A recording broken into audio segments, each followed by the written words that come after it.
Hello students, welcome to your favourite channel Home Educator. कैसे हैं आप लोग? बढ़िया। कैसे चल रही है आप लोगों की पढ़ाई? क्रैश कोर्स में मजा आ रहा है? ठीक है। हम लोग को बोर्ड्स की तैयारी करना है, बहुत बढ़िया से जम के करना है। इसके लिए मैं आपको क्रैश कोर्स दे रहा हूँ। ठीक है। 2 चैप्टर हम लोग बहुत तेजी से निपटाए हैं 2 घंटे के अंदर।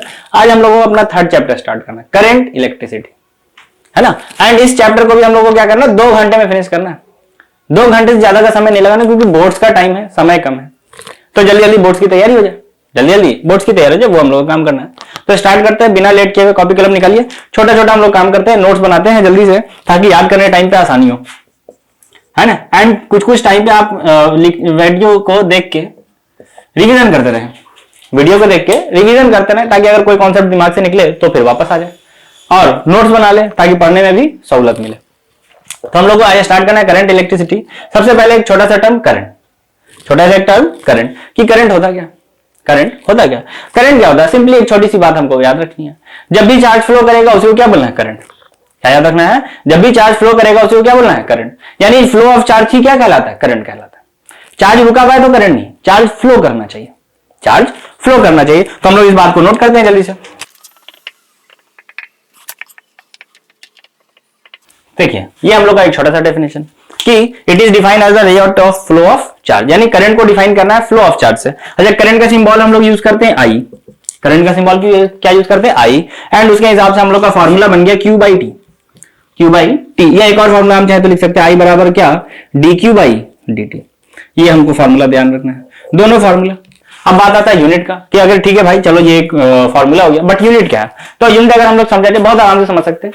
यूनिट अगर हमको समझना है तो हमने बोला कूलम चार्ज है, तो चार्ज के लिए यूनिट क्या होता है, कूलम। चार्ज के लिए यूनिट क्या होता है, कूलम। और नीचे क्या है, टाइम। तो टाइम में क्या होगा, सेकंड, कूलम पर सेकंड। हम ये लिख सकते हैं, कोई गलती नहीं है। बट चूंकि करंट हम लोग का एक फंडामेंटल फिजिकल क्वांटिटी है, करंट क्या है, फंडामेंटल एक फिजिकल क्वांटिटी, जो अपने क्लास 11 में होता है 7 फंडामेंटल फिजिकल क्वांटिटी, उसमें से ये एक है। तो वहां पे हम लोगों ने इसका करंट का हम लोगों ने यूनिट पढ़ा था, क्लास 10 में भी आपने पढ़ के आए हैं कि यूनिट तो पढ़ी गया है, भले फंडामेंटल नहीं समझते हो, बट यूनिट का पर क्या है कि ऐसा यूनिट क्या होता है इसका, एम्पियर। ऐसा यूनिट क्या होता है, एम्पियर। तो हम लोग को ध्यान रखना है कि करंट क्या है, rate of flow of charge को करंट कहना है। फॉर्मूला क्या हो गया, Q बाई टी, और क्या हो गया, dQ बाई dt। ये ऐसा यूनिट क्या है, एम्पियर। हालांकि हम चाहे तो कूलम पर सेकंड भी लिख सकते हैं। इसके ऊपर क्वेश्चंस भी करेंगे हम लोग, तुरंत करते हैं। बट पहले थोड़ा सा हम लोग ये भी बात समझ लें कि डायरेक्शन ऑफ करंट क्या होता है। कुछ कन्वेंशनल डायरेक्शन है जो सारी दुनिया मानती है, हम लोगों को ही मानना पड़ेगा। आप अपने क्लास 10 में पढ़ के भी आए होंगे, है ना। तो जो है वो हम आपको बता रहे हैं, नोट करना है आपको जल्दी जल्दी। चलिए नोट करते हैं हम लोग, डायरेक्शन ऑफ करंट। क्या याद रखते हैं, डायरेक्शन ऑफ करंट। एक छोटा सा हेडिंग, डायरेक्शन ऑफ करंट होता क्या है। तो डायरेक्शन ऑफ करंट के बारे में हमको याद रखना है कि पहला बात क्या याद रखना है कि जिधर भी पॉजिटिव चार्ज चल दिया, अगर if I am positive charge, अगर मैं इधर जा रहा हूं, इसका मतलब करंट भी इधर ही है। अगर मैं इधर जाऊंगा इट मीन करंट इधर, मतलब जिधर हम जाएंगे उधर ही करंट। हम मतलब पॉजिटिव चार्ज। अगर एक डायग्राम में बनाया जाए तो अगर मान लेते हैं ये एक प्लस चार्ज है, अगर ये क्या है, नन्हा मुन्ना सा प्लस चार्ज है, और ये नन्हा सा मुन्ना सा प्लस चार्ज अगर इधर गया तो इसका मतलब करंट भी इधर ही होगा, करंट भी इधर ही होगा। क्या बात क्लियर है? लिख लिया जाए, जल्दी से लिखते हैं इस बात को।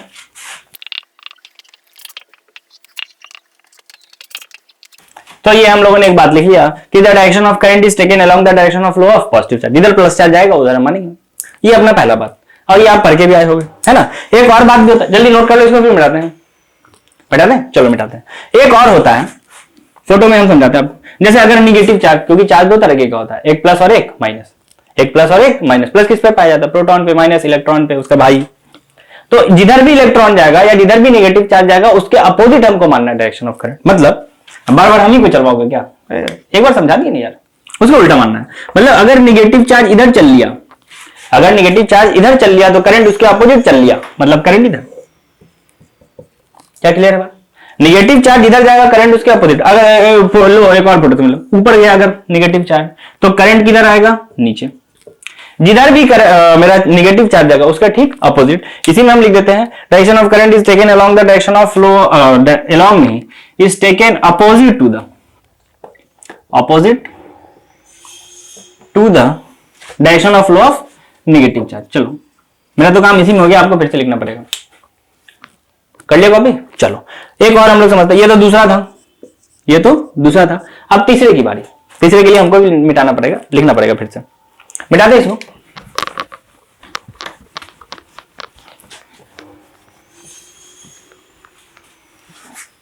देखिए तीसरा क्या है, तीसरा पॉइंट ये है, आपको याद रखना है, ये आपने नहीं पढ़ा है, ये आपको यहां पे पढ़ना है, ये आपको यहां पे पढ़ना है, ये हम लोग को काम में आएगा। तीसरा पॉइंट ये है कि करंट का डायरेक्शन हमको मानना है हायर पोटेंशियल से लोअर पोटेंशियल, हायर पोटेंशियल से लोअर पोटेंशियल। ये रूल मतलब ऐसा समझ लो नेचर का बनाया हुआ, ये रूल समझ लो ऐसा नेचर का बनाया हुआ है, हर चीज हाई टू लो ही फ्लो करता है। जैसे आप एग्जांपल समझ सकते हो, पानी है, पानी ऊपर से नीचे अपने आप फ्लो कर सकता है ना, वो टंकी में हम लोग पानी भर देते, घर पे आराम से इस्तेमाल करते हैं, ऊपर से नीचे अपने आप आ जाता है। लेकिन नीचे से ऊपर ले जाने के लिए हमको एफर्ट लगाना पड़ता है, मोटर लगाना पड़ता है। लाइट आया तो ऑन कीजिए, लाइट ऑफ है तो भैया आज तो पानी नहीं घर पे, क्या समझ में आ रहा है? नीचे से ऊपर अपने आप फ्लो होता है कोई भी चीज, मतलब हाई टू लो, ऐसा भी समझ सकते हो। और एग्जांपल है अपने पास हीट, अगर हीट का फ्लो, मान लो दिस बोर्ड, ये बोर्ड नहीं है, ये तवा है, रोटी जिसपे पकाते हैं, पका रहे रोटी हम लोग बना रहे हैं, मस्त मजा आ रहा है, एंड इस पे अगर गलती से ऐसे टच हो जाए, लगेगा साला जिंदगी का सुख तो इसी में, जिंदगी का सुख तो इसी में, बाकी तो सब बेकार है। मतलब वहां पे भी क्या हुआ, जैसे ही हमने इसको टच किया तो tawa is hot and I am cold, तवा गर्म है और हम लोग ठंडे हैं, तो क्या हुआ, हीट का फ्लो हुआ, किधर से किधर, तवा से मेरी की तरफ, तो हमको एक ग्लास मजा आया, लगा जिंदगी का सुख मिल रहा है थोड़ा सा। यानी क्या हुआ, हीट करंट फ्लो हुआ वहां पे, किधर से, हाई टेम्परेचर से लो टेम्परेचर की तरफ, हाई टेम्परेचर से लो टेम्परेचर की तरफ। उसी तरीके से करंट किधर फ्लो करता है, हाई पोटेंशियल से लो पोटेंशियल की तरफ। क्या याद रहेगा बात, लिखते हैं इसको जल्दी से हम लोग।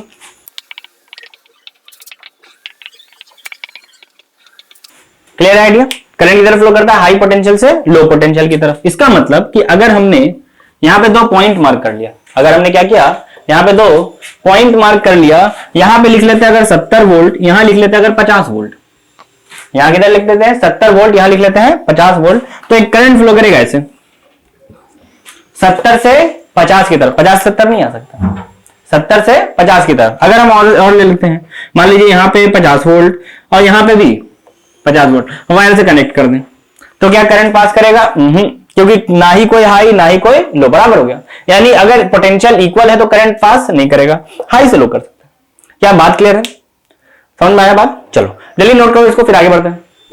अब हम लोगों को समझना है एक और बात, जैसे कोई भी क्वांटिटी वेक्टर या स्केलर होता है जरूर, जैसे अपना कोई भी फिजिकल क्वांटिटी हो, या तो वो स्केलर होगा या तो वेक्टर। वेक्टर किसको बोलते हैं, जिसके पास मैग्नीट्यूड हो और डायरेक्शन। जैसे एक बात समझा जाएगा, तो वेक्टर किसको बोलना है, जिसके पास क्या हो, मैग्नीट्यूड प्लस डायरेक्शन।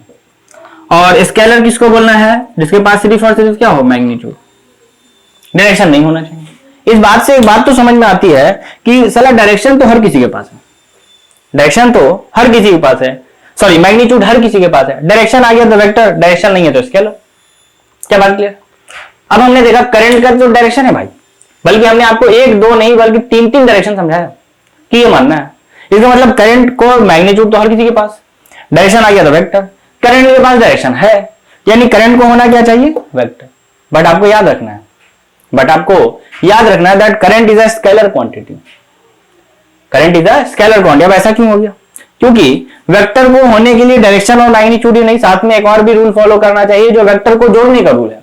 करंट उसको फॉलो नहीं करता, करंट बोलता है भाई हम स्केलर की तरह जुड़ेंगे, जो हम लोग को पढ़ना भी है, हम लोग अपने अगले लेक्चर में इसको देखेंगे। तो हमारा क्या है, मतलब क्या ध्यान रखना है कि वेक्टर करंट क्या है, स्केलर क्वांटिटी, ऑल्दो इसके पास मैग्नीट्यूड भी है और डायरेक्शन भी, but still current is a scalar quantity. Why? Because it does not obey the law of vector addition. क्या बात क्लियर है, याद रहेगी आपको? इस बात को नोट करते हैं जल्दी से हम लोग, एक नोट बनाया जाए, एनओटी नोट 2000 का मोदी जी ने छापा है हम ही लोगों के लिए, ताकि उसको नोट में कन्वर्ट किया जाए फिजिक्स के नोट में। ओके, लिखते हैं इस बात को जल्दी से, चलो लिखते हैं।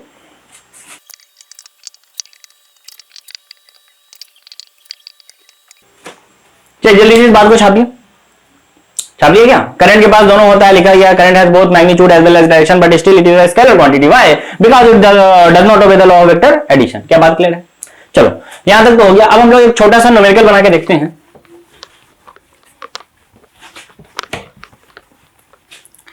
एक छोटा सा न्यूमेरिकल देखा जाए, जो अभी हम लोगों ने फॉर्मूला पढ़ा था, आई बराबर क्यू बाई टी या आई बराबर T Q by D T. उस पर एक नहीं, दो नहीं, तीन फॉर्मूला बताते हैं, मतलब तीन क्वेश्चन, तीनों अलग अलग वेरायटी का, तीनों अलग अलग वेरायटी का है, जो आपको समझना है। क्या बात क्लियर है? समझे? चलो देखते हैं। तो पहला क्वेश्चन क्या आपसे बोल देगा, ऐसा सिंपल सी बात बोलेगा, एकदम सिंपल, भारी तो कुछ होता ही नहीं फिजिक्स में, सारा चीज इंटरेस्टिंग होता है, सारा चीज इंटरेस्टिंग होता है। तो हमको एक क्वेश्चन बोल रहा है, क्वेश्चन क्या बोल रहा है कि एक वायर है जिससे 10 कूलम चार्ज पास कर रहा है 5 सेकंड में, ऐसा मान लेते हैं। क्या बोलेगा? एक वायर है फ्रॉम विच जिससे 10 कूलम चार्ज इज पास कर जा रहा है in 5 second, then find current. मतलब बच्चा लल्लू क्वेश्चन, देन फाइंड करंट। लल्लू समझते हैं ना आप लोग, हलवा क्वेश्चन जिसको बोलते हैं, फूक दे तो उड़ जाए, उस टाइप का। ये एक वायर है जिससे कितना करंट चार्ज पास कर रहा है 10 कूलम, कितने देर में पास कर रहा है 5 सेकंड में। हमको क्या निकालना है? करंट। तो हमने बोला अगर ऐसा बात है तो बहुत ही आसानी से सॉल्यूशन इसका किया जा सकता है। चलो एक बार काम करो, ट्राई कर लो, तुम लोग ट्राई कर लो, 2 सेकंड का टाइम देते हैं। कर लिया क्या ट्राई? चलो, फॉर्मूला आपने पास किया था, अपने पास फॉर्मूला था आई बराबर क्यू बाई टी, आई बराबर क्यू बाई टी, अपने पास एक फॉर्मूला था। तो हमने बोला चार्ज का वैल्यू क्या है? 10 कूलम। चार्ज का वैल्यू क्या है? 10 कूलम। एंड टाइम कितना है? 5 सेकंड। तो हमने टाइम की जगह 5 लिखा, एंड कट कुट के आंसर आ गया 2 एम्पियर। खत्म। चलो छाप लो, जल्दी छाप लो। एक और क्वेश्चन करते हैं, नेक्स्ट क्वेश्चन। ऐसा क्वेश्चन अगर आए आपको एग्जाम में, बोर्ड्स में, तो आपको बना देना है, आने के चांसेस भी हैं। एक और क्वेश्चन करते हैं, देखिए उसमें क्या बोल रहा है ना कि थोड़ा डिफरेंशिएशन इन्वॉल्व कराएगा वो। डिफरेंशिएशन आपको ध्यान रखना होगा, पढ़ना होगा कि कैसे होता है। उसमें क्या बोलेगा कि चार्ज वेरिएबल, ऐसा नहीं कि 10 ही कूलम पास कर रहा है, वो टाइम के साथ चेंज हो रहा है, उसने बोला कि एक वायर है जिससे करंट पास कर रहा है, a wire from which charge is flowing, charge flow कर रहा है, चार्ज इज फ्लोइंग। हो कैसे फ्लो कर रहा है? चार्ज फ्लो कर रहा है Q बराबर 3t square plus 4t plus 5 type, ऐसा कुछ भी इक्वेशन लिख देगा वो, कुछ भी लिख सकता है क्वेश्चन, ठीक है। तो ऐसा लिख रहा है, तो हमसे बोल रहा है देन फाइंड, क्या फाइंड करिए भाई? करंट, वही पुराना चीज जो हम लोग करते आ रहे हैं। देन फाइंड करंट, क्या फाइंड करना है? करंट। कब करना है? एट t बराबर 2 सेकंड, कुछ टाइम यहां पे देगा जरूर। तो देखिए इस तरीके के क्वेश्चन को कैसे बनाना। पहले एक काम करो, तुम ट्राई कर लो यार, कर लो, ट्राई कर लिया। चलो देखो कैसे करना है हमको। हम लोग अपना सेकेंड फॉर्मूला यूज करते हैं, यानी आई बराबर D Q by D T, I बराबर D Q by D T, I बराबर D Q by D T. तो डी बाई डी टी तो ठीक है अपनी जगह, एंड क्यू की जगह हमने क्यू का वैल्यू यानी ये वाला पूरा रख दिया उठा के, 3t स्क्वायर प्लस 4 का t प्लस 5 भी है साथ में, ठीक है ना। अब इसी बात क्या करना है, इसको डिफरेंशिएट करना है। तो डिफरेंशिएशन का रूल हम धीरे धीरे लगाते हैं ताकि आप भी समझ पाए। पहले क्या करना है, सब प्लस वाले को अलग अलग, और कांस्टेंट जो है उसको डिफरेंशिएशन से बाहर भी ले लेते हैं, यानी 3 बेचारा बाहर आ गया एंड t स्क्वायर बच गया। फिर यहाँ 4 बाहर आ गया, t बेचारा बच गया, एंड 5 अकेले था इसलिए हम इसको अंदर ही छोड़ते हैं, एंड 5 का डिफरेंशिएशन हो जाएगा 0, क्योंकि कांस्टेंट का डिफरेंशिएशन क्या होता है? 0। कांस्टेंट का डिफरेंशिएशन क्या होता है? 0। उसके हिसाब से अब अपने पास क्या आ रहा है? आई बराबर, जैसे इसका डिफरेंशिएशन करेंगे तो 2 आगे, 2 में एक कम करेंगे तो हमको मिलेगा 3 इंटू 2t, यानी 60 हो जाने अगले लाइन में। इसका तो dt कट गया, काटना नहीं है, लेकिन लो भैया मास्टर ने बोला था काट दो, काटेंगे गलती हो जाएगा, काटना मन में काट लो यार उसको, है ना, काटना नहीं है इसको, मतलब ऐसा बोलने के लिए बोल देते हैं कि काट देंगे, बट काटना नहीं है, ध्यान रखना इस बात को। तो यहाँ पे 4, 5 तो बेचारा 0 ही था, तो आंसर क्या आ गया? 6t प्लस 4, यानी current is changing with time.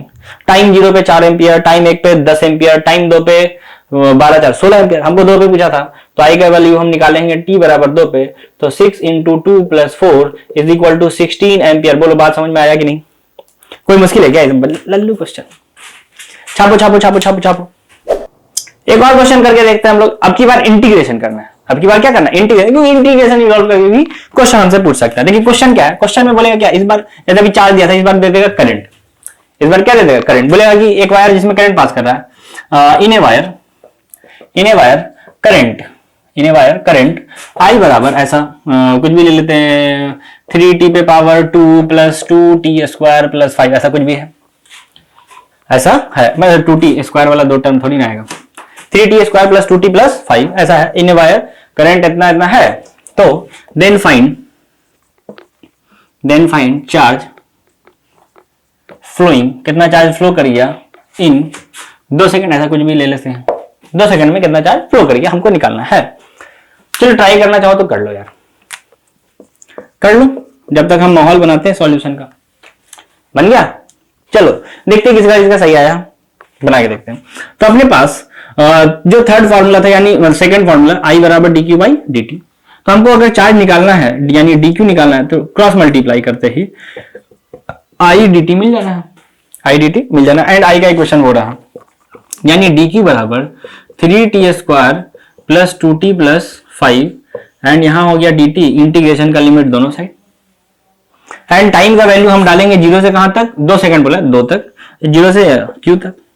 तो इंटीग्रेट करते यहां तो q मिल गया, यहां पे इंटीग्रेशन करना है, थोड़ा सा फास्ट काम करते हैं, इंटीग्रेशन आप अपना सीख के रखें। जैसे इसमें करना क्या है, कांस्टेंट यहां भी बाहर आएगा, मतलब 3 बाहर आ जाएगा, एंड जो भी पावर है उसको 1 जोड़ देना है, एंड जो पावर जोड़ के आएगा उससे डिवाइड करना है, यानी अकॉर्डिंग टू रूल t पे पावर 3 डिवाइडेड बाई 3, फिर 2, इसमें पावर 1 है तो t का पावर 2 डिवाइडेड बाई 2, एंड 5 बेचारा जब अकेले हो, 5 बेचारा जब अकेले हो तो उसके बगल में एक t लगा देना है।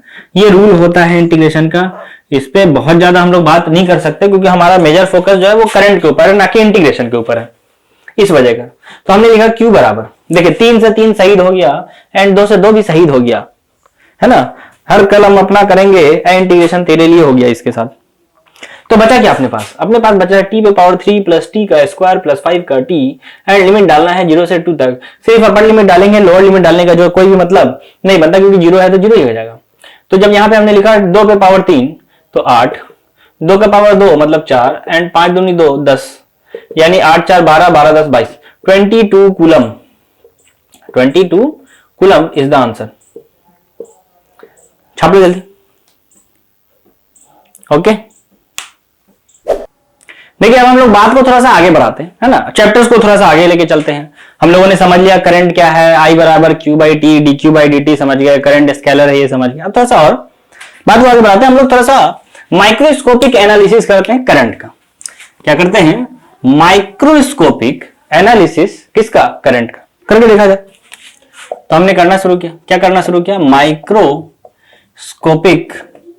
एनालिसिस ऑफ करंट, मतलब आखिर ये जो करंट फ्लो किया ये किया तो किया कैसे, आखिर ये जो करंट फ्लो किया तो किया कैसे।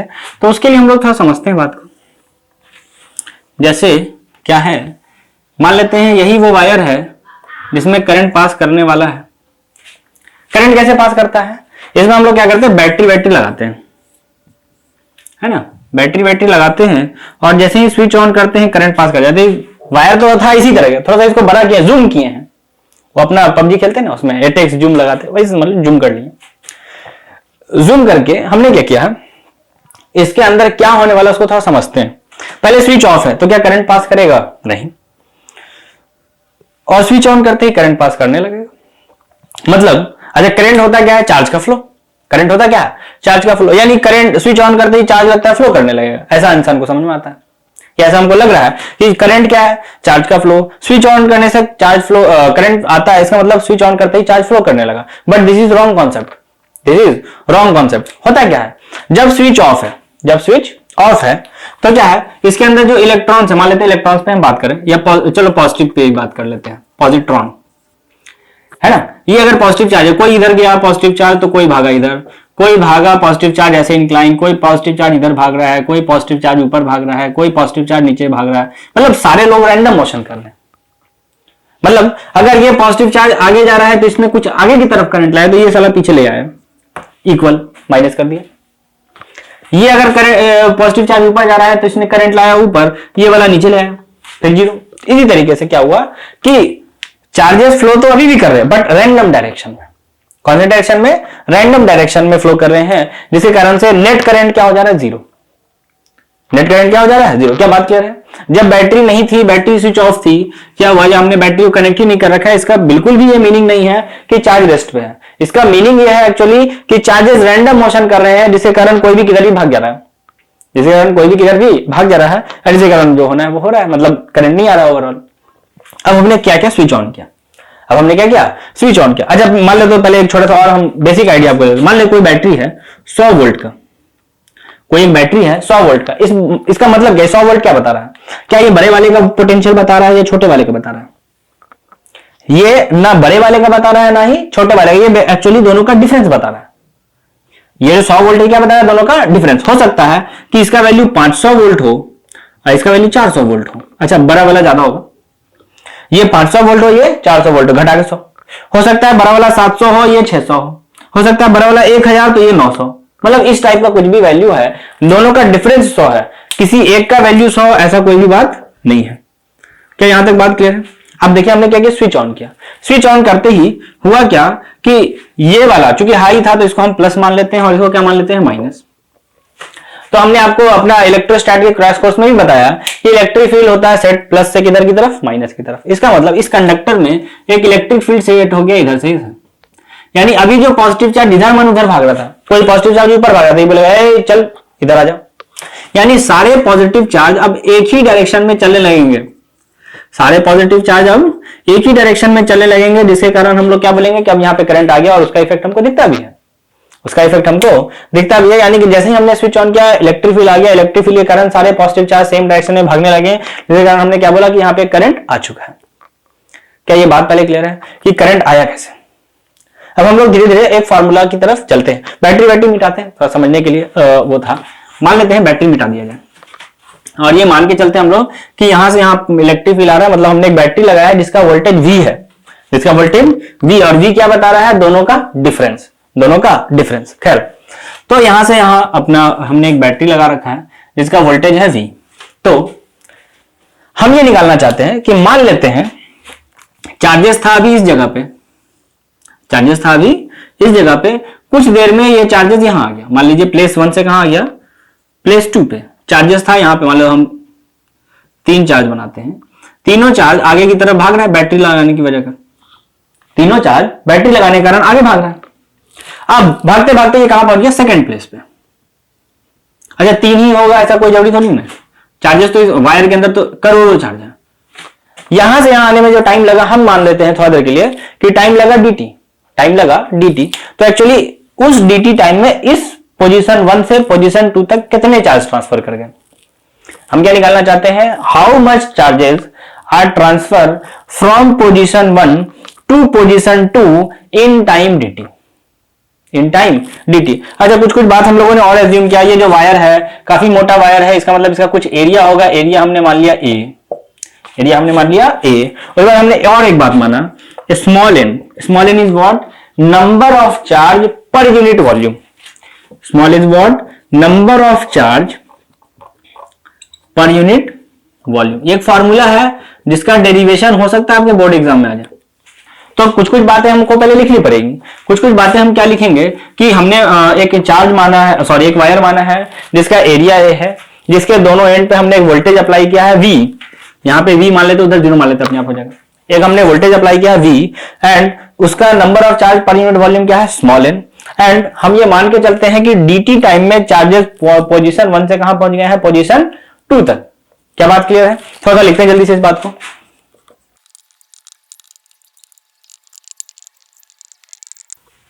तो देखिए ये हम लोगों ने एक छोटा सा लैंग्वेज लिख लिया कुछ कि अपने पास क्या है, एक वायर है जिसका जो भी था सारा चीज लिख लिया गया। हमने ये भी मान लिया कि dt टाइम में, let in time dt charge flow from position 1 to position 2।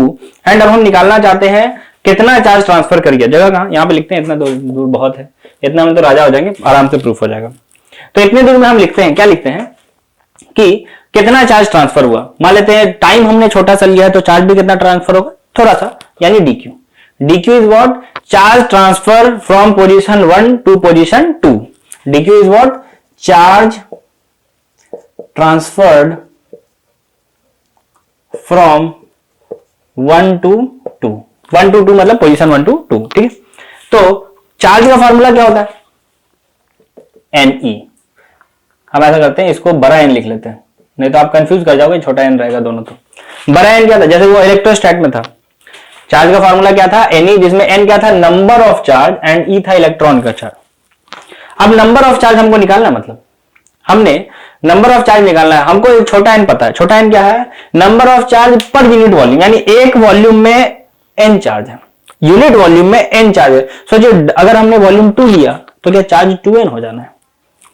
अगर हमने वॉल्यूम जैसे यूनिट वॉल्यूम यानी एक वॉल्यूम का चार्ज क्या n, यानी 2 वॉल्यूम का 2n, 3 वॉल्यूम का 3n, 4 वॉल्यूम का 4n, इस टाइप से। जैसे एक चॉकलेट का दाम 5 रुपया, 2 चॉकलेट का 10, 3 चॉकलेट का 15, उस टाइप से मल्टीप्लाई कर देना नंबर को। तो हमने बोला अच्छा साला अगर हमको number of charge per unit volume पता, यानी एक वॉल्यूम का चार्ज पता है, तो अगर हम किसी तरीके से ये पता कर ले 1 से 2 तक का वॉल्यूम क्या है, यानी अगर हम किसी तरीके से ये वॉल्यूम को पता लगा पाए तो हमको इस वॉल्यूम में छोटा एन मल्टीप्लाई करते ही चार्ज पता चल जाएगा।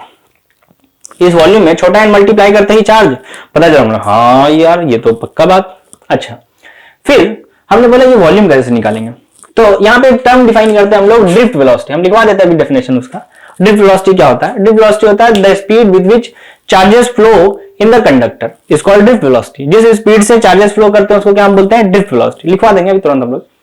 तो अगर हमने vd के स्पीड से चला तो dt टाइम में क्या डिस्टेंस हम कवर करेंगे। सिंपल फॉर्मूला यहां पे हम समझा देते हैं आपको। स्पीड बराबर क्या होता है, डिस्टेंस बाई टाइम, यानी डिस्टेंस निकालना है तो स्पीड इंटू टाइम किया गया। स्पीड है चलने का vd एंड टाइम हमने माना है dt, यानी यहां से यहां तक का जो दूरी है ये बहुत ही आसानी से हम बता सकते हैं vd इंटू क्या हो गया dt। vd इंटू कितना हो गया dt, यानी हमको डिस्टेंस ये पता, उसमें मल्टीप्लाई बाई अगर हमने एरिया कर दिया तो एरिया इंटू डिस्टेंस क्या होता है, वॉल्यूम। एरिया इंटू डिस्टेंस क्या होता है, वॉल्यूम। तो हमने बोला वाह वॉल्यूम पता चल गया। एंड उसमें छोटा एन मल्टीप्लाई करते ही हमको नंबर ऑफ चार्ज आ जाएगा, उसमें स्मॉल ई मल्टीप्लाई करेंगे। तो हमने इसको लिखा क्या, हमने लिखा small n number of charge per unit volume, उसमें हमको वॉल्यूम मल्टीप्लाई करना है। तो volume is what, vd into dt into area. And इस पूरे में हमको क्या मल्टीप्लाई कर देना, छोटा ही। क्या बात समझ में आया। कैसे हमने निकाला, हमने वॉल्यूम निकालने सोचा क्योंकि हम समझ गए एक वॉल्यूम का चार्ज अगर n है तो 2 वॉल्यूम का 2n, 3 वॉल्यूम का 3, इस टाइप से, यानी इसका वॉल्यूम निकालना है। वॉल्यूम निकालने के लिए एरिया हम जानते हैं, अगर ये लेंथ आ जाए तो लेंथ इंटू एरिया करते ही वॉल्यूम आ सकता है। तो हमने बोला एरिया कैसे निकलेगा, सॉरी लेंथ कैसे निकलेगा, तो उसके लिए हमने सिंपल फॉर्मूला लगाया, स्पीड बराबर डिस्टेंस बाई टाइम। स्पीड बराबर डिस्टेंस बाई टाइम, तो डिस्टेंस क्या है, स्पीड इंटू टाइम। इलेक्ट्रॉन के चलने का स्पीड होता है vd, ड्रिफ्ट वेलोसिटी बोलते हैं हम लोग, लिखेंगे अभी तुरंत इसको। टाइम हमने मान ही रखा था dt टाइम, वहां लिखा हुआ। तो दोनों को मल्टीप्लाई करते हैं, डिस्टेंस आ गया, इसको मल्टीप्लाई किया एरिया से तो हमको वॉल्यूम मिल गया, एंड उसमें छोटा एन मल्टीप्लाई करते हैं टोटल नंबर ऑफ चार्ज आ गया, तो अपने पास ही आ गया। अब ये dt हम इधर भेजना चाहते हैं, इधर साइड क्या dq है, dt इधर भेजेंगे तो हमको मिल जाएगा क्या, dq बाई dt बराबर क्या n, पहले e लिख लेते हैं, फिर a लिख लेते हैं, फिर vd लिख लेते हैं। एंड dq बाई dt कोई और चीज नहीं, वही जो हम चैप्टर पढ़ रहे हैं करंट, अभी हम लोगों ने लिखा था। I बराबर क्या फॉर्मूला आ गया, NEA VD, NEA VD। क्या बात समझ में आ रहा है, जल्दी छापिए। This is very important formula and very important proof also. अब हम लोग इसके बाद एक और प्रूफ करते हैं, जैसे हम लोगों ने अभी एक प्रूफ कर लिया, I बराबर NEA VD, मतलब करंट का ड्रिफ्ट। अच्छा ड्रिफ्ट वेलोसिटी का डेफिनेशन लिख लो, चलो लिख लो यार तुम लोग। ड्रिफ्ट वेलोसिटी क्या होता है, 2-3 टर्म और हम यहाँ पे डिफाइन कर लेते हैं। क्या हो गया, क्या ड्रिफ्ट वेलोसिटी क्या है, the speed with which electron moves in the conductor is called drift velocity. मतलब जिस स्पीड से कंडक्टर मूव करता है उसको हम लोग क्या बोलते हैं, ड्रिफ्ट वेलोसिटी। लिखते हैं इस बात,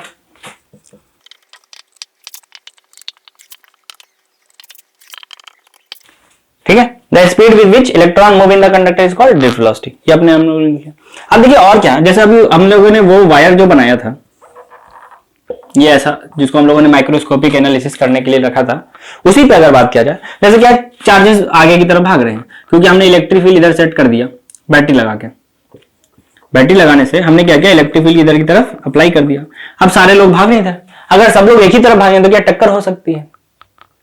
सारे लोग अगर सारे चार्जेस एक ही तरफ भागेंगे तो क्या टक्कर हो सकती है। यहां से यहां तक पहुंचते पहुंचते मान लीजिए एक बार टक्कर हो गया, फिर आगे जाएंगे, फिर किसी और से टकराएंगे। इस तरीके से हो सकता है कि जब चार्जेस चल रहे हैं तो हो सकता है कि वो कोलाइड कर जाएं।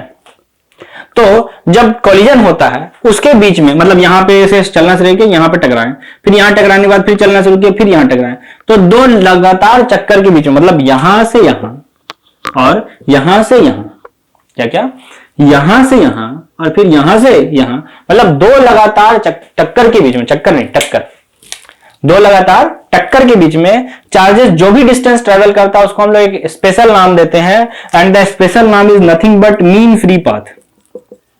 And the special naam is nothing but mean free path. क्या बात याद रहेगा? इसको हम लोग सिंबल देते हैं किसका? लैम्डा का। What is mean free path? The distance travel by the charge particle during to successive collision. तो इस बात को नोट किया जाए जल्दी से।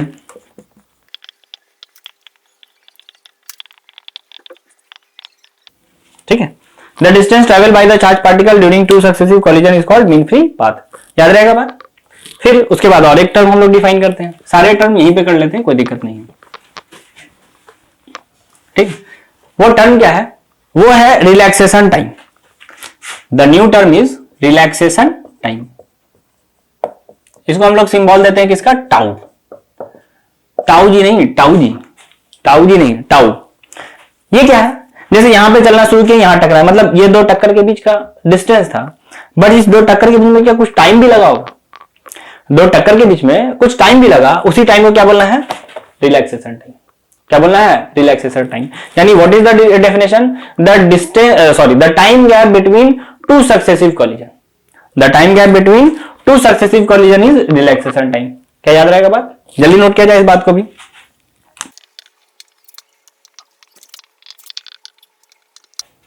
ठीक है, the time gap between two successive collision is relaxation time. ठीक है, टाउ से रिप्रेजेंट करते हैं। अब हम लोग यहाँ पे एक और बात को प्रूफ करते हैं धीरे से कि वो बात क्या है। बहुत ही इंपॉर्टेंट बात है, आपने पढ़ा हुआ है, समझा हुआ है, उसको आप लोगों ने मतलब क्लास 10 के लिए वो बहुत ज्यादा इंपॉर्टेंट था, बट वो बात क्या है थोड़ा सा उसको हम लोग समझते हैं बढ़िया से। ठीक है, अगेन वो एक प्रूफ है, थोड़ा सा अब छोटा सा एक प्रूफ है, समझ सकते हो उस बात को, समझ लेंगे तो ज्यादा बेहतर है। ठीक है, देखिए ये वही फोटो जो वायर जो हम लोगों के पास था, इस बार हम मान लेते हैं कि लंबाई भी कुछ है, वही एल कुछ भी मान सकते हैं। इलेक्ट्रिक फील्ड इधर लगाया गया था ई, और हमने एक बैटरी कनेक्ट किया था जिसका वोल्टेज था वी।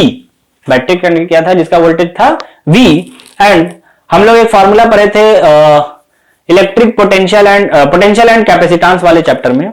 इलेक्ट्रिक फील्ड बराबर डीवी बाई डी आर, उसके हेल्प से हम लिख सकते हैं, जैसे इलेक्ट्रिक फील्ड था dV by d r, dV क्या था? Change in potential, and d r is the distance. तो यहां से यहां तक में पोटेंशियल में क्या चेंज आ रहा है? बैटरी का वोल्टेज वी एंड डिस्टेंस है एल, यानी हम लिख सकते हैं ई बराबर वी बाई एल। ई बराबर वी बाई एल। क्या बात याद रहेगा? अब देखिए, अगर चार्जेस इधर जा रहा है, अगर चार्जेस इधर जा रहा है, क्यों जा रहा है? क्योंकि इलेक्ट्रिक फील्ड है। इलेक्ट्रिक फील्ड ऐसा किया क्या इसको कि इधर जाने लगा? इलेक्ट्रिक फील्ड ने इसके ऊपर एक फोर्स लगाया, इलेक्ट्रिक फील्ड ने इसके ऊपर एक फोर्स लगाया, एंड उस फोर्स का फॉर्मूला हम लोगों ने इलेक्ट्रोस्टैट में पढ़ाया, एफ बराबर चार्ज इनटू इलेक्ट्रिक फील्ड।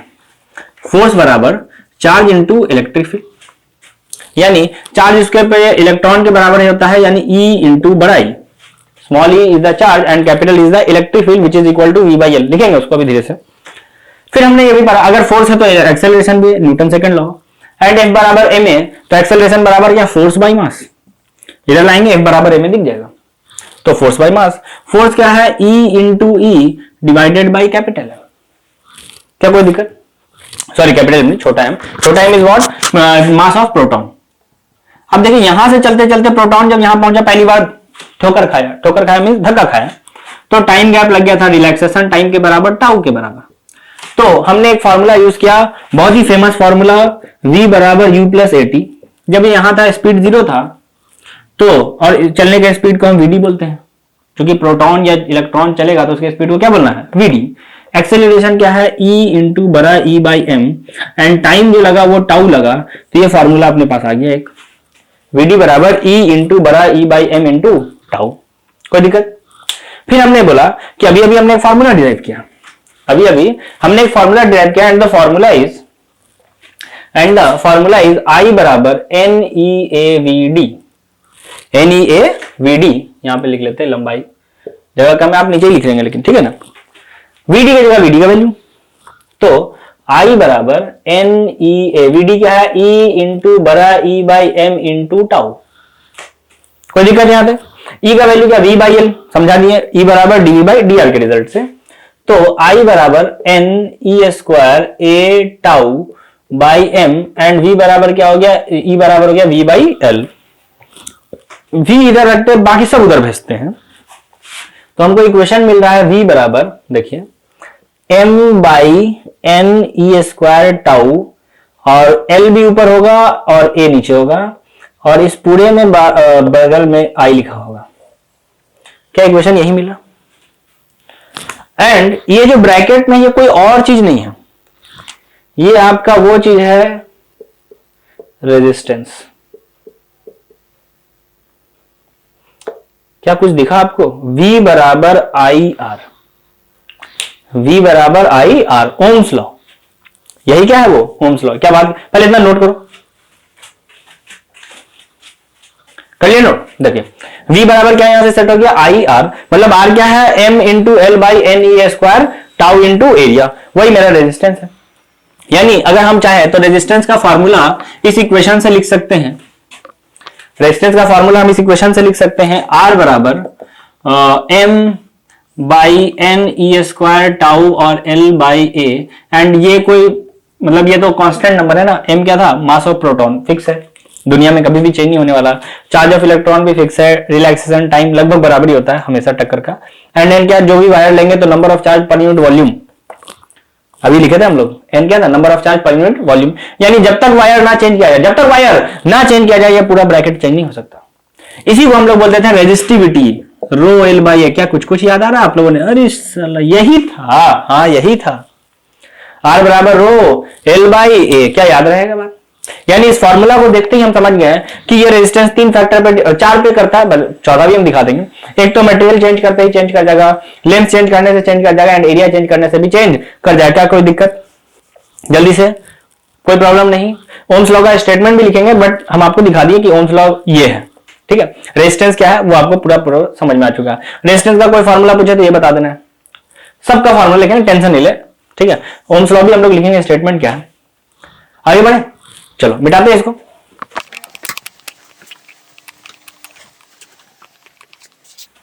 अब देखिए यहां पे एक दो टर्म हम लोग और डिफाइन करते हैं, एक दो टर्म और डिफाइन करते हैं, छोटा छोटा सा। एक हम लोग डिफाइन करते हैं करंट डेंसिटी। क्या डेंसिटी? करंट डेंसिटी, ये हम लोग डिफाइन करते हैं। तो डिफाइन किया जाए, करंट डेंसिटी क्या होता है? Current per unit area, current per unit area is current density. इसके लिए सिंबल हम लोग यूज करते हैं जे का, इसके लिए सिंबल यूज करते हैं जे का। तो लिखा जाए फॉर्मूला, स्टेटमेंट पहले,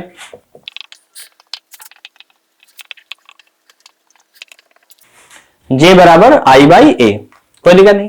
एंड आई क्या होता है? अभी हम लोगों ने लिखा था n e a v d, n e a v d upon area, area ने एरिया को मार दिया, तो जे का एक और फॉर्मूला याद रख सकते हैं, एन ई वी डी। जे का एक और फॉर्मूला याद रख सकते हैं, एन ई वी डी। क्या याद रहेगा? एंड फॉर्मूला आपको यूनिट बताएगा ampere per metre square. Unit क्या बता रहे हैं हम लोग इसका? एम्पियर बटे मीटर का स्क्वायर। एंड एनईवीडी भी एक फॉर्मूला हो जाएगा, कोई दिक्कत? छाप लो जल्दी इसको। देखिए अब हम लोग को क्या करना है, मोबिलिटी। कौन सा लिट्टी? मोबिलिटी, खाने वाला लिट्टी नहीं है, मोबिलिटी है ये। मोबिलिटी क्या होता है? मोबिलिटी का डेफिनेशन याद रखना आपको, drift velocity upon electric field. क्या याद रखना है? Drift velocity upon electric field. लिखा जाए जल्दी से डेफिनेशन।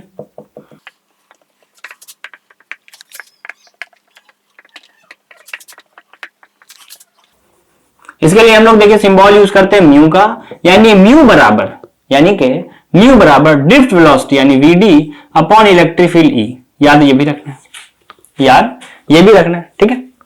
अच्छा, वीडी का फॉर्मूला अभी हम लोगों ने लिखा था, वीडी बराबर क्या था, अभी आपके पीछे नोट्स में बताया गया था, E by M into tau, E by M into tau. अगर वो वाला हम डालते हैं तो हमको मिल जाएगा ई बाई एम टाउ, और एक ई पहले से भी है, अच्छा टाउ ऊपर था, sorry, e tau by m and एक ई नीचे था, मतलब ये दोनों कट के म्यू का वैल्यू आ जाएगा ई टाउ बाई एम।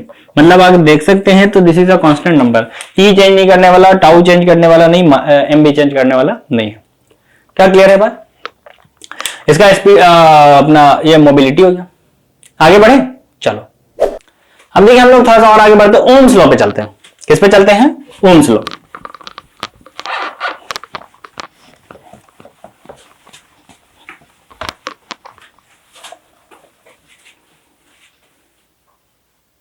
देखते हैं ओम्स लॉ क्या है ना। ओम साहब का नियम, कौन साहब का नियम? ओम साहब का नियम, यानी ओम्स लॉ, यानी कि ओम्स लॉ क्या है?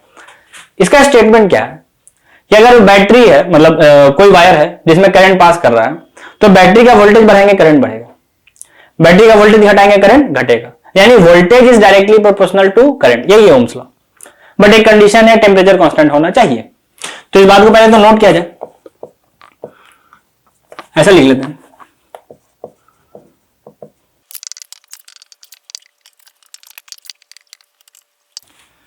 तो ये हो गया एक छोटा सा स्टेटमेंट ओम्स लॉ से रिलेटेड। अब इसका एक छोटा सा डायग्राम हम बना देते हैं आपको। मान लीजिए कि यही वो वायर है जिससे करंट पास करने की बात किया जा रहा है, एंड हमने लगा दिया बैटरी, हमने लगा दिया स्विच, ठीक है। स्विच ऑन करने से करंट पास करेगा, स्टेटमेंट लिख लिया ना आपने, हाँ। स्विच ऑन करने से करंट पास करेगा, एंड इस करंट का वैल्यू बढ़ाना है तो बैटरी का वोल्टेज को बढ़ाना पड़ेगा, स्टेटमेंट ये कहता है। यानी V is directly proportional to I। अभी हम लोग देखे भी थे, एंड इस कांस्टेंट को प्रोपोर्शनलिटी को हटाएंगे तो कांस्टेंट लिखेंगे R, and R is nothing but resistance, R is nothing but resistance. And इसका फॉर्मूला भी हम आपको बता दिए, पूरा बेहतरीन वाला, है ना, m into l by n e square tau. आप चाहो तो यहां पे भी नोट कर लो, R बराबर क्या था, m into l by n e square tau into area, क्या ये फॉर्मूला था, है ना। ये अपना रेजिस्टेंस का फॉर्मूला हो गया, जिसको हम लोग चाहे तो ऐसा भी लिख सकते थे, rho L by A, rho L by A, कोई दिक्कत नहीं, जल्दी छाप लीजिए। अब देखिए रेजिस्टेंस जो है वो अपना हो गया ऐसा, यानी कि हम लोग चाहें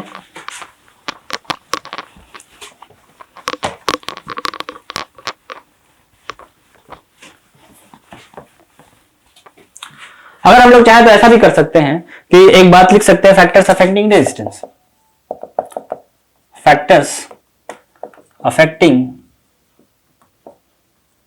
रेजिस्टेंस, फैक्टर्स अफेक्टिंग रेजिस्टेंस, यानी कि अगर रेजिस्टेंस है वो किस किस फैक्टर्स पे डिपेंड कर रहा है, किस किस फैक्टर्स पे डिपेंड कर रहा है। अगर हमने फॉर्मूला लिखा रेजिस्टेंस का, तो हमको दिख रहा है m into l by n e square tau into area, and या इसको हम शॉर्ट में ऐसा भी लिख सकते हैं, रो एल बाई ए, मतलब मटेरियल पर डिपेंड कर रहा है। यानी पहला फैक्टर क्या है, मटेरियल, मटेरियल चेंज करेंगे रेजिस्टेंस चेंज हो जाएगा, मटेरियल पर डिपेंड कर रहा है। दूसरा फैक्टर क्या है, लेंथ, एल, यानी लेंथ पे भी डिपेंड कर रहा है। तीसरा फैक्टर क्या है, एरिया, एरिया पे भी डिपेंड कर रहा है। एंड चौथा फैक्टर है टेम्परेचर, चौथा फैक्टर है टेम्परेचर, उसके ऊपर भी ये डिपेंड कर रहा है। टेम्परेचर पे कैसे करें सर, फॉर्मूला तो दिख नहीं रहा। एक्चुअली जब टेम्परेचर बढ़ाएंगे तो इलेक्ट्रॉन्स या प्रोटॉन्स जो भी मूव कर रहा हो उसकी एनर्जी बढ़ेगी, यानी जाके वो बहुत तेजी तेजी टकराना शुरू कर देगा। यहां से चला फिर तुरंत टकराया, फिर चला फिर तुरंत टकराया, मतलब रिलैक्सेशन टाइम घट जाएगा, टाउ घट जाएगा, ओवरऑल रेजिस्टेंस बढ़ जाएगा। यानी टेम्परेचर बढ़ाने से होगा क्या, रेजिस्टेंस बढ़ेगा, क्यों, क्योंकि रिलैक्सेशन टाइम घट जाएगा। इस बात को आप चाहो तो यहां नोट कर सकते हो कि अगर हमने टेम्परेचर को बढ़ाया, इफ टेम्परेचर इंक्रीजेस, अगर टेम्परेचर को बढ़ाया जाए, then resistance is also increases, then resistance also increases, resistance also increases. Why? Because relaxation time decreases, relaxation time decreases। क्या याद रहेगा बात, जल्दी बोलो। अगर हमने टेम्परेचर बढ़ाया तो रेजिस्टेंस बढ़ेगा क्योंकि रिलैक्सेशन टाइम घट गया। अब हमको पहले रो एल बाई ए के ऊपर फॉर्मूला जो है उसके ऊपर कुछ क्वेश्चंस को ट्राई करके देखना है, ट्राई करके देखा जाए, चलो देखते हैं। रो एल बाई ए के ऊपर हमको क्वेश्चन देखना है। क्वेश्चन क्या है, क्वेश्चन आपसे बहुत ही आसान बात करता है और बहुत ही बच्चा वाला बात करता है। क्वेश्चन क्या कहता है कि एक वायर जिसको हमने लेंथ को डबल कर दिया, बताइए नया रेजिस्टेंस क्या है। ऐसा एक स्टेटमेंट है, एग्जाम में आ चुका है, हम उस स्टेटमेंट को ही लिख लेते हैं। A wire having resistance, a wire having resistance, रफ्तार ऐसी हो कि पागल हो जाए, 16 ओम इज इलोंगेटेड, उसको लंबा किया गया है, वायर को लंबा किया गया है, टू डबल इट्स लेंथ, उसके लेंथ डबल होने तक, double its length, then find, तो हमको फाइंड करना है, then find the new resistance of wire, then find the new resistance of wire, new resistance of wire. हम लोगों को ऐसा एक क्वेश्चन दिया गया है, अपने बोर्ड से एग्जाम में आ चुका है ना। वो डबल करवा सकता है, ट्रिपल करवा सकता है, 4 टाइम्स करा सकता है, हाफ करा सकता है, कुछ भी करा सकता है, सबके लिए आइडिया सेम, एक ही क्वेश्चन हम बता रहे हैं। फिर परसेंटेज में भी पूछ सकता है, इसलिए परसेंटेज का भी हम एक क्वेश्चन आपको बताएंगे, फिर आगे बढ़ेंगे। जल्दी से कर लो इसको, ट्राई कर लिया क्या, चलो देखो कैसे करते हैं। क्या करना है, हमने बोला एक वायर है, मान लेते यही वो वायर है जिसकी बात कर रहा है, लेंथ एल है, एरिया ए है, रेजिस्टिविटी रो है, हमने सब बात माना है। तो हम ये लिख सकते हैं रेजिस्टेंस का फॉर्मूला क्या था, रो एल बाई ए, यानी ये यही चीज 16 दिया हुआ है क्वेश्चन में, रो एल बाई ए, जिसका वैल्यू क्या दिया हुआ है 16, पहला इक्वेशन अपने पास। फिर अगर लंबा करेंगे तो क्या रेजिस्टिविटी चेंज हो जाएगा, नहीं बिल्कुल नहीं, ऐसे कैसे हो सकता है। तो हमने क्या किया, इस वायर को कर दिया लंबा। अच्छा सोचिए लंबा करते ही पतला हो गया होगा, यानी कि एरिया अब सेम नहीं है, एरिया अब सेम नहीं है।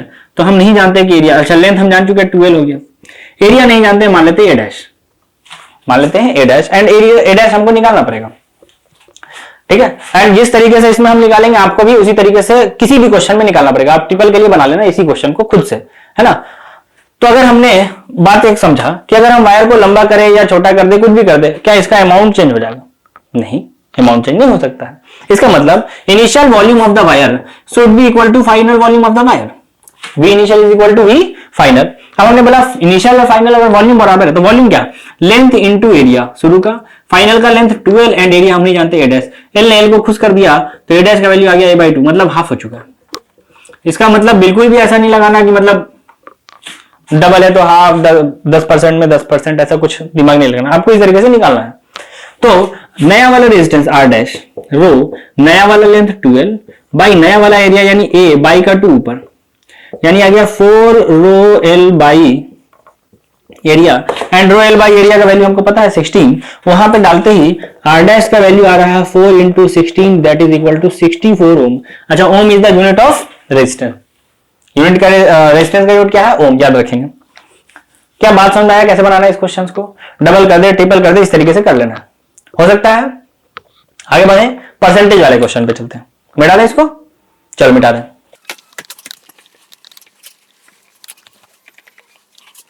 देखिए नया क्वेश्चन अपने पास क्या है, नया क्वेश्चन बहुत ही आसान सा है। फिर से क्वेश्चन क्या बोल रहा है, एक वायर है जिसका हमने लेंथ को बढ़ा दिया इस बार 10%, परसेंटेज में दे दिया इस बार। तो क्या करेंगे, एक वायर है जिसका रेजिस्टेंस है 20 ओम, कुछ भी वैल्यू ले सकता है यार, इतना क्या इसमें सोचना।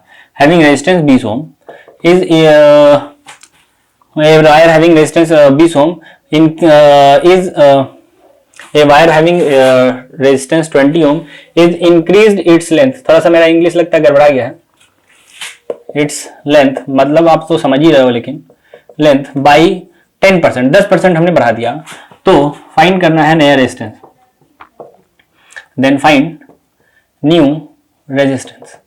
ये क्वेश्चन है अपने सामने, तो जल्दी से take attempt, very fast take attempt, we have no enough time, चलो करते हैं। अटेम्प्ट तो आप लोगों ने कर ही लिया।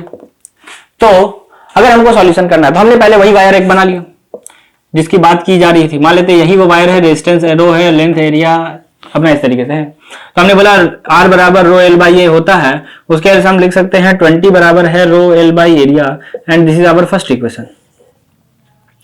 अब इसके बाद क्या है, हमने लेंथ को बढ़ा दिया 10%, लेंथ को हमने बढ़ा दिया 10%, तो थोड़ा सा लंबा हुआ है लेकिन कुछ ना कुछ पतला हुआ होगा। अच्छा लेंथ हम फाइनल वाला निकालेंगे, कैसे निकालेंगे, L plus 10/100L, L plus 10/100L solve करेंगे तो 110/100 इंटू L, यानी 0 से 0 तो कट गया, यानी final length is 11L/10, final length आ गया। अच्छा फाइनल एरिया भी हमको चाहिए, हम नहीं जानते एरिया ए डैश, तो अगेन इसको निकालने के लिए क्या, इनिशियल फाइनल वॉल्यूम बराबर करना पड़ेगा। यहां पे कर लेते साइड में, हम लिखेंगे क्या, V इनिशियल बराबर V फाइनल, वॉल्यूम बराबर है, आप कुछ भी कर लो, बड़ा कर लो, छोटा कर लो, लंबा करो, कुछ भी कर लो, इनिशियल वॉल्यूम और फाइनल वॉल्यूम बराबर। तो इनिशियल क्या L इंटू एरिया, फाइनल में आ गया 11/10 इंटू L इंटू एरिया, हम नहीं जानते ए डैश, L ने मार्क दिया तो ए डैश का वैल्यू आ रहा है 10L/11, ये अपना आ गया एरिया। तो अब हमने बोला कि चलिए भाई एरिया ही पता चल गया, लेंथ भी पता चल गया, तो रेजिस्टेंस भी पता चल जाएगा। नया resistance R dash rho into नया वाला लेंथ 11L बाई का 10, नया एरिया 10 इंटू वो भाई L से L ना कटता है, 11 यहाँ पे A होगा, हाँ तो एरिया की जगह पे क्या आएगा 10 इंटू A बाई का 11 अगेन ऊपर, यानी आ रहा है 121 रो L बाई 100 इंटू एरिया, इसका वैल्यू हमको पता है 20, तो हमने लिखा 121 बटे 100 इंटू 20, 5 बार में नीचे कट जाना है, तो 121 बाई 5 ऐसा हम मान लेते हैं। और क्या क्या बात समझ में आ रहा है? छाप लो जल्दी, परसेंटेज में दे दे या डबल ट्रिपल करवा दे, आपको मैंने दोनों आइडिया बता दिया, कोई दिक्कत? छापो जल्दी छापो। चलिए अब हम लोग सीखते हैं ईएमएफ ऑफ द सेल। क्या सीखते हैं? EMF of the cell. EMF क्या होता है? ईएमएफ, तो ईएमएफ का पहले फुल फॉर्म आप ध्यान रखें, इलेक्ट्रोमोटिव फोर्स। इलेक्ट्रोमोटिव फोर्स, नाम में फोर्स जरूर है बट ये फोर्स नहीं है कहीं से भी, ठीक है, ये फोर्स नहीं है। आपको क्या याद रखना है इसका डेफिनेशन? द एनर्जी रिक्वायर्ड, या जो वर्क डन होता है, जैसे बैटरी है, जैसे क्या है बैटरी, तो बैटरी के निगेटिव से पॉजिटिव की तरफ चार्ज को ट्रांसफर करने में, निगेटिव से पॉजिटिव की तरफ चार्ज को ट्रांसफर करने में जो भी अमाउंट ऑफ वर्क लगता है या जो एनर्जी लगता है उसी को क्या बोलते हैं? ईएमएफ। क्या याद रहेगा बात? The amount of energy required या the amount of work done in transferring unit positive charge, कितना? Unit positive charge from negative terminal of the cell to positive terminal of the cell is called EMF of the cell. क्या याद रहेगा बात? जल्दी से इस बात को नोट करते हैं हम लोग, इस बात को जल्दी से नोट करते हैं।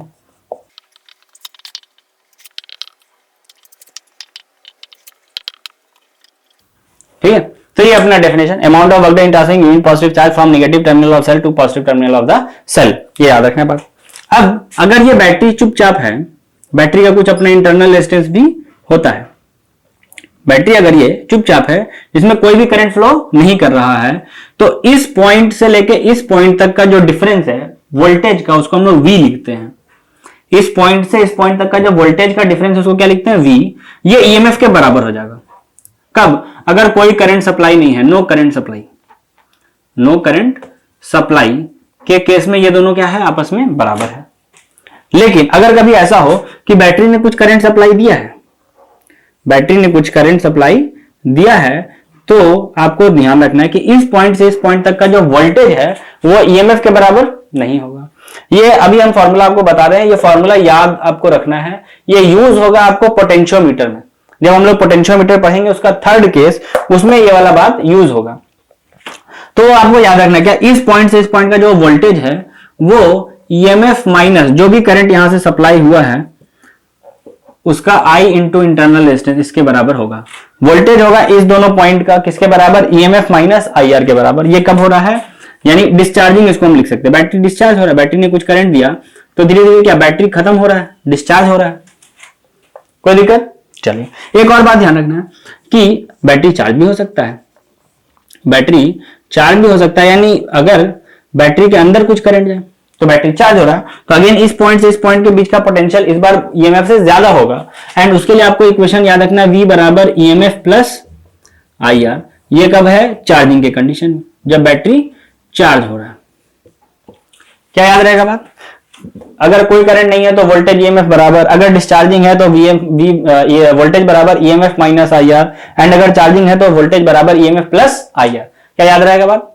कोई दिक्कत? चलो मिटा दे, इसको मिटाते हैं। अब देखिए हम लोग को कॉम्बिनेशन ऑफ बैटरी भी पढ़ना, कॉम्बिनेशन ऑफ सेल, ठीक है। जैसे कॉम्बिनेशन ऑफ रेजिस्टेंस तो हटा हुआ है, लेकिन कॉम्बिनेशन ऑफ सेल है अपने कोर्स में। तो कॉम्बिनेशन ऑफ सेल का कहना क्या है? मतलब दो कॉम्बिनेशन, सीरीज और पैरेलल, दोनों हम लोगों को पढ़ना है। तो सबसे पहला सीरीज कॉम्बिनेशन, सबसे पहला सीरीज कॉम्बिनेशन, यानी अगर दो बैटरी को सीरीज में जोड़ दिया जाए तो इक्विवेलेंट ईएमएफ क्या आएगा? यानी मान लेते हैं यही वो दो बैटरी है जिसको सीरीज में जोड़ने की बात हो रही है इस तरीके से, इसका EMF E1 internal resistance R1, इसका EMF E2 internal resistance R2 है। तो इन दोनों के बदले अगर हमने एक बैटरी लगाया, अगर हमने एक बैटरी लगाया तो उसका क्या इक्विवेलेंट रेजिस्टेंस होगा और क्या इक्विवेलेंट ईएमएफ होगा, हमको ये दोनों जानना है। तो हमने इसके लिए फॉर्मूला याद रखना है कि जो इक्विवेलेंट ईएमएफ है वो किसके बराबर है? E1 प्लस E2 के, और इक्विवेलेंट रेजिस्टेंस किसके बराबर है? R1 प्लस R2 के। बस इतनी बात आपको याद रखनी है, याद रह जाएगा उम्मीद करें। चलो पैरेलल समझ लेते हैं कि पैरेलल में क्या होने वाला है कंडीशन। अच्छा दो क्या तीन भी हो सकता था, तो E3 लिख लेते। चलो एक और लगा ही देते हैं, आपका मन नहीं मान रहा होगा। यहीं पे कर लेते हैं, यहीं पे कर लेते हैं। ये अपना E3, ये अपना R3, तो फॉर्मूला में भी एक E3 बढ़ जाएगा और फॉर्मूला में एक R3 भी बढ़ जाएगा, कोई दिक्कत नहीं। चलो सेकंड करते हैं, बहुत ही आसानी से खत्म होने वाला है। सेकंड नंबर पे क्या है? Parallel combination. सेकंड नंबर पे क्या है? Parallel combination. पैरेलल कॉम्बिनेशन, इसमें क्या, अगर दो या दो से ज्यादा बैटरी को हमने पैरेलली कनेक्ट किया तो क्या इक्विवेलेंट ईएमएफ आने वाला है? तो ये अपना पहला बैटरी, ये अपना दूसरा बैटरी, ये अपना तीसरा बैटरी, इसको हमने तीनों को कनेक्ट कर दिया इस तरीके से। तो इसका ईएमएफ E1, इसका ईएमएफ E2, इसका ईएमएफ E3, इसका R3, इसका R2, इसका R1, इंटरनल रेजिस्टेंस इस टाइप से दिया हुआ है। तो हमको दो चीज पता करना है, तीनों के बदले अगर हमने एक बैटरी लगाया तो इसका इक्विवेलेंट ईएमएफ क्या आएगा और इक्विवेलेंट रेजिस्टेंस क्या आएगा, हमको दोनों जानना है। हमको दोनों जानना था। हमने बोला लो भैया कोई मुश्किल नहीं है, दोनों का फॉर्मूला हम आपको बताते हैं। तो इक्विवेलेंट ईएमएफ क्या, इक्विवेलेंट ईएमएफ का आपको फॉर्मूला याद रखना है क्या, E1 by R1 plus E2 by R2 plus E3 by R3, ये आपको इक्विवेलेंट ईएमएफ सॉरी और भी है divided by 1 by R1 plus 1 by R2 plus 1 by R3, इतना आपको याद रखना है। इक्विवेलेंट ईएमएफ से related formula E1 by R1 plus E2 by R2 plus E3 by R3। उसके बाद आपको इक्विवेलेंट रेजिस्टेंस के लिए याद रखना है 1 by R equivalent is equal to 1 by R1 plus 1 by R2 plus 1 by R3। कोई दिक्कत? ये सीरीज का फार्मूला और ये पैरेलल का फार्मूला आपको ध्यान रखना है, कोई दिक्कत? याद रहेगा? मिटा दें? चलो आगे बढ़ते हैं। चलिए अब हम लोग पावर करते हैं, समझते हैं कि ये पावर क्या होता है। पावर किसी भी सर्किट के अक्रॉस हमसे पूछ सकता है, उसका फॉर्मूला है, फॉर्मूला याद रखना है। छोटा सा एक तो डेरिवेशन है, चलो डेरिवेशन भी हम बता ही देते हैं। ऐसे वो डेरिवेशन आपके लिए बहुत ज्यादा इंपॉर्टेंट नहीं है, पहले तो फॉर्मूला याद रखना है, ठीक है। कि अगर ये कोई रेजिस्टेंस है जिसमें कुछ करंट पास कर रहा है तो क्या पावर आएगा इसके पास, या कोई बल्ब है उसके पावर का मतलब क्या होता है। पावर का फॉर्मूला वही है जो हम लोगों ने क्लास 11 में पढ़ा था। क्या फॉर्मूला पता? वर्क डन बाई टाइम या energy by time.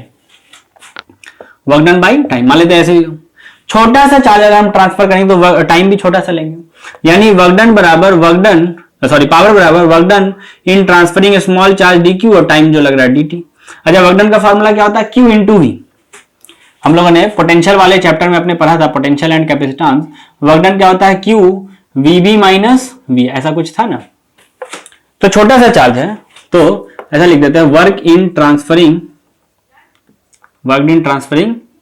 dq charge.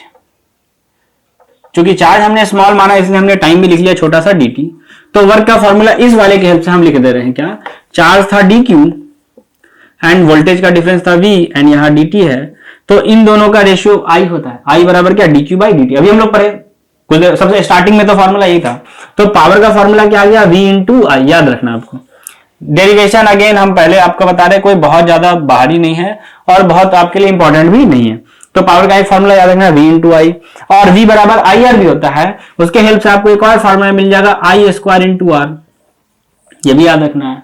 फिर I बराबर v बाई आर होता है, उसके हेल्प से भी आपको एक और फॉर्मूला मिल जाएगा v स्क्वायर बाई आर। याद आपको तीनों रखना है, क्वेश्चन किसी वाले फॉर्मूला से भी आ सकता है।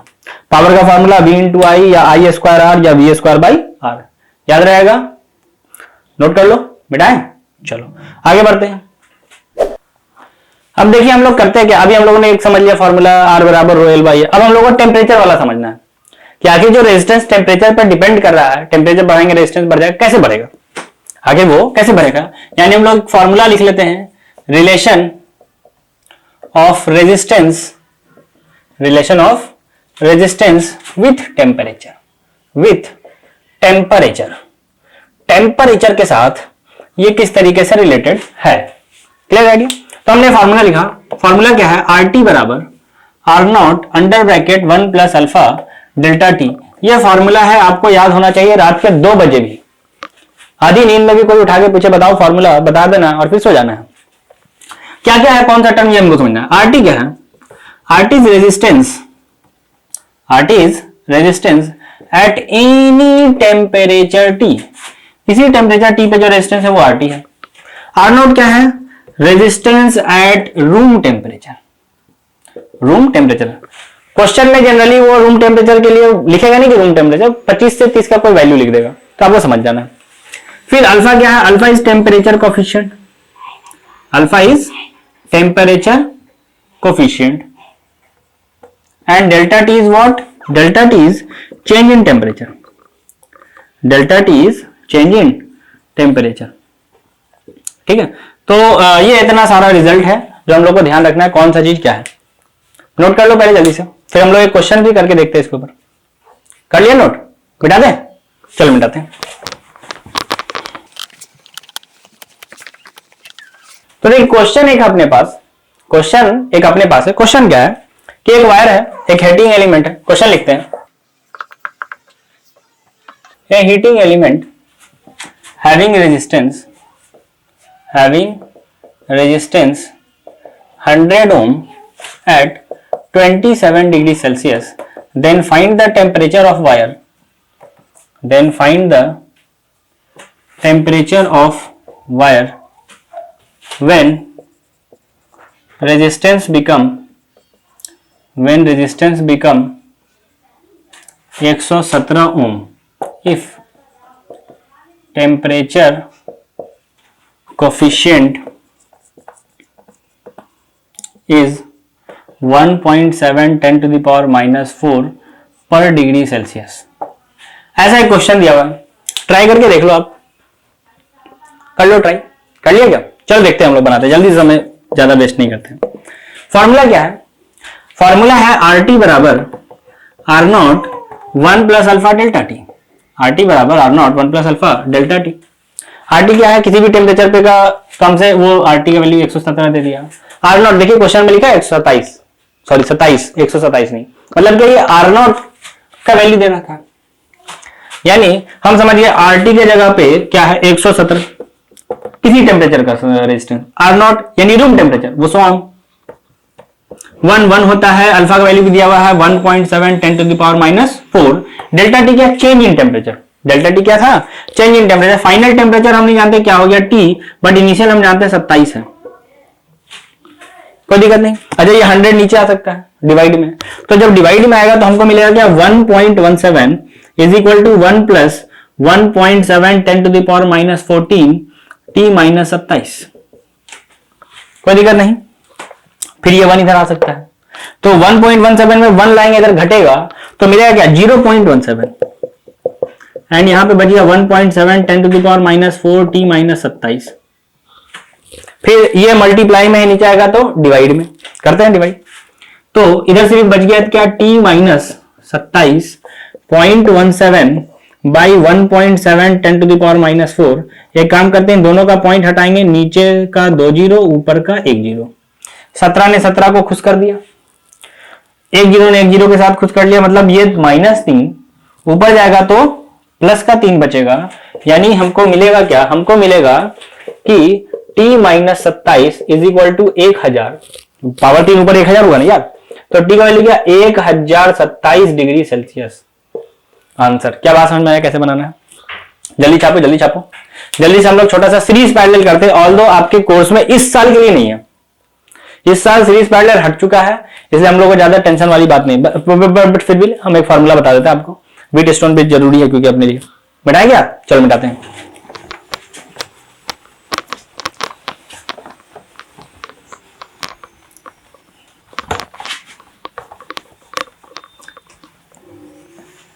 इस साल के लिए अपने जो कोर्स है उसमें सीरीज पैरेलल का क्वेश्चन हटाया गया है, अपने लिए कलर कोड का क्वेश्चन हटाया गया है, लेकिन व्हीटस्टोन ब्रिज का एक प्रूफ है जो हमको जरूरी है, तो ऐसा करते वो छोड़ते, सीधा व्हीटस्टोन ब्रिज समझते हैं। व्हीटस्टोन ब्रिज आखिर ये क्या होता है, एंड इसका एक प्रूफ है किरचॉफ्स रूल से, जो हम लोगों को करना होगा अगले लेक्चर में अपने करेंगे हम लोग। व्हीटस्टोन ब्रिज क्या बोलता है कि ऐसा एक रेजिस्टेंस का कुछ कॉम्बिनेशन होता है, 5 रेजिस्टेंसेस होते हैं उसमें कुछ इस प्रकार से। गैल्वेनोमीटर, जूनियर जी नहीं है ये, गैल्वेनोमीटर है, R1 R2 R3 R4 R5, ऐसा 5 रेजिस्टेंस है। इसमें कहीं पे भी सीरीज या पैरेलल नहीं है। पहले वी टेस्टोन ब्रिज क्या बोलना है, 5 रेजिस्टेंस का कॉम्बिनेशन हो, ए यहां हो और बी यहां, मतलब इन दोनों के अक्रॉस हम बैटरी को जोड़ेंगे, इन दोनों के अक्रॉस हम क्या करेंगे, बैटरी को जोड़ेंगे। अगर ए और बी यहां होगा तो ये वी टेस्टोन ब्रिज नहीं कहलाएगा। मतलब इसको अगर हम थोड़ा देर के लिए मिटाते हैं, रेक्टेंगल बन रहा है या स्क्वायर बन रहा हो, तो सामने सामने मिलाने वाले को डायगोनल बोलते हैं। यानी जिस डायगोनल में R5 है, जिस डायगोनल में R5 है, उसके अपोजिट डायगोनल में हमको ए और बी लिखना पड़ेगा। मतलब उसके अपोजिट डायगोनल से ही हम क्या कनेक्ट करेंगे, अपनी बैटरी को कनेक्ट करेंगे। तो इसको हम क्या बोलेंगे, वी टेस्टोन ब्रिज। क्या बोलेंगे, वी टेस्टोन ब्रिज। अगर ये वी टेस्टोन ब्रिज बैलेंस है तब तो बड़ा आसान, क्वेश्चन बनाना ये चुटकी का खेल, क्वेश्चन बनाना ये चुटकी का खेल। लेकिन अनबैलेंस है तो बुखार लगा देगा, है ना। बट वो बहुत ज्यादा इंपॉर्टेंट नहीं है, इसलिए हम उसको छोड़ेंगे, स्किप करेंगे। बट जब हम लोग एंट्रेंस के पॉइंट ऑफ व्यू से जब पढ़ेंगे तो वहां पे हम उसको भी आपको कवर अप करेंगे और हम बताएंगे कि अनबैलेंस वी टेस्टोन ब्रिज हो तो कैसे बनाते हैं। बट अभी हम समझते हैं कि बैलेंस वी टेस्टोन ब्रिज कैसे बनाना है। यानी बैलेंस ऐसा लिखते हैं, condition, condition for balance Wheatstone bridge, Wheatstone bridge. Wheatstone bridge के बैलेंस होने के लिए क्या कंडीशन है, बैलेंस होगा तो कब होगा, बैलेंस ये कब होगा, जब क्रॉस मल्टीप्लीकेशन सामने सामने वाले रेजिस्टेंस का बराबर हो, तो इसको हम बोलते हैं बैलेंस। यानी R1 into R3 should be equal to R2 into R4। अगर ऐसा है तो ये वी टेस्टोन ब्रिज क्या है, बैलेंस। तो ये वी टेस्टोन ब्रिज क्या है, बैलेंस, बैलेंस का ये कंडीशन। अच्छा, बैलेंस होने से क्या हो गया, बैलेंस होने से क्या हुआ कि R5 से कोई करंट पास नहीं कर रहा, R5 से कोई करंट पास नहीं कर रहा, उसको हटा भी सकते सर्किट से। जैसे अपने पेट के अंदर अपेंडिक्स है, क्या कोई काम करता है, हटा देगा, निकाल के ऑपरेशन कराए, कोई दिक्कत है, कोई दिक्कत नहीं। तो इस तरीके से इसको भी हम चाहे तो हटा सकते हैं। यानी अगर ये बैलेंस है then current through R5 become zero, then current through R5 become zero. और अगर ये जीरो है तो हम इसको हटा सकते हैं, और हटाने के बाद हमारा जो सर्किट बनेगा वो कुछ इस प्रकार का होगा कि R1 से लेके R4 तक का ही रेजिस्टेंस होगा, R1, R2, R3, R4, यहाँ A होगा, यहाँ B होगा, मतलब इधर से बैटरी कनेक्ट कर रखे होंगे। एंड अब ये दोनों सीरीज, फिर दोनों पैरेलल, एंड अपना प्रॉब्लम सॉल्व। बट वो सीरीज पैरेलल के क्वेश्चंस को कैसे टैकल करना है वो हम लोग को अभी सीखने की जरूरत नहीं, क्योंकि इस बार हमारे बोर्ड्स के सिलेबस से हटा हुआ है। वी टेस्टोन ब्रिज हमको जानना होगा, क्योंकि इसका एक प्रूफ है जो अपने को कोर्स में है, वो हटाया नहीं गया। क्या वी टेस्टोन ब्रिज समझ में आ गया? क्या आज का लेक्चर आपको क्लियर हुआ, क्या क्या हम लोगों ने किया है? बढ़िया से इस पूरे लेक्चर को देखिए। यहां पे हम लोग का करंट इलेक्ट्रिसिटी का पहला पार्ट कंप्लीट होता है। अगले लेक्चर में हम लोग सेकंड पार्ट में इसको पूरा फिनिश करेंगे कि बाकी और क्या कॉन्सेप्ट्स बच रहा है, किरचॉफ्स रूल है एंड कुछ इंस्ट्रूमेंट्स है, बस बहुत ज्यादा नहीं बच रहा है। उसको हम लोग अगले 1 घंटे में खत्म करेंगे और चैप्टर को टाटा बाय बाय करेंगे। ठीक है, तो जुड़े रहिए अपने फेवरेट चैनल के साथ, होम एजुकेटर के साथ। तब तक के लिए टेक केयर, गुड बाय।